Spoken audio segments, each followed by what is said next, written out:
Hey guys, I'm Leafy and welcome to my channel. Today we're going to be doing something a little bit different and a little bit more creative. So, a few of you have been asking on Instagram about the fact that I've been painting some pots, and I wanted to talk you through what kind of utensils you need for that and how I'm doing it. So first and foremost, you need your pots to paint. So I am using terracotta pots that I bought from my local nursery. They're really cheap. I've got a selection here of different sizes. So these ones here are, I think, 12 centimetres and they were 89p. And then we have some bigger ones as well, which were 99p. And then I've got these little saucers as well, which were 79p. I actually got these ones from Hobbycraft. These were £1.50 each, so definitely a lot cheaper to source them elsewhere, maybe at your local nursery or garden centre, as I'm sure it'll work out a lot cheaper. Then we need our paint. So for paint, I'm using acrylic because I find that it goes on really nice and thick, and you don't have to do as many coats, which is obviously good, but also the fact that it seems to stick really nicely and have less of an issue with pigment and such like. So I bought a selection of acrylic paints. You can get them from anywhere really, Amazon, etc. I actually got mine from Hobbycraft because I decided on the day that I want to do it now. And if you're like me and don't have any patience, you'll just go out and buy them, which I did. So I bought a selection of colours, but most importantly, I have all of my primary colours here, and this was as close to primary green as I could get, so that I can mix any other colours that I want. But I loved some of these, like this is a shimmery blue, which I thought was really cool, and obviously I had to have this one because it's so pretty, and then this one because it's a gorgeous deep like Monstera green, which I love, and it's just quite moody, and if you can see by my nails, I love a moody deep colour. Most importantly is your white paint, because you're probably going to use that a lot, especially if, like me, you prefer a white background to your pots.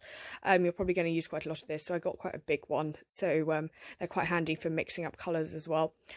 So these are my paints that I chose. I then got a couple of extra bits, so I got these markers. I'm not the most artistic person in the world, as you will find out, and these are actually really great because you can literally draw on them. So I'm definitely better with a pen than I am with a paintbrush.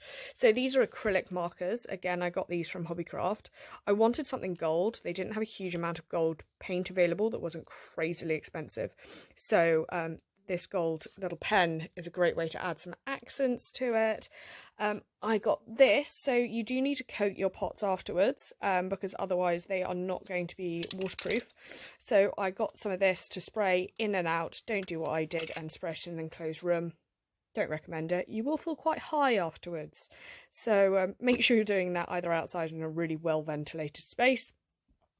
I got one of these to pop my paint on so that when I'm painting, it doesn't really come off very easily once you've already got it on there, but that shows you in good stead how it sticks to your pots, I guess. But I'd probably get a bigger one of these if I was going to do it again, because I like using lots of colours. And then obviously your paintbrushes. So I got 3. I'm probably going to get some more because this one isn't quite as small as I'd like it to be. I'll probably get some sponge ones as well next time, because it's much easier if you're doing sort of one large amount of colour. If you're doing one of these bigger pots, it's definitely harder to do with a smaller paintbrush. Plus, the bristles tend to come off. So do make sure you get nice hardy bristles. These ones were put down as 4 out of 5 stars to work with acrylics. I would probably give them a 3. And that's been kind, but they do the job. So I'm going to show you some of the stuff that I've done. So here we have one I made earlier, Blue Peter style. So this is a little cow print, super easy starting point. So all you need to do is obviously paint the outside of the pot in white and then draw some splodges in black. Really simple, even for the non-artistic types like me, and quite striking for a nice green plant. So yeah, that's quite cool. I made sure I painted the bottom as well. What you can do, which you can probably see, well, you can't see through the hole, is I've actually lined it with a little bit of tin foil, because I'm not using these. I'm using these basically as pot covers. I don't really want them leaking anywhere, and I didn't have any of these little saucers at the time, so I've just lined it with some tin foil to make sure that any excess water doesn't leak out.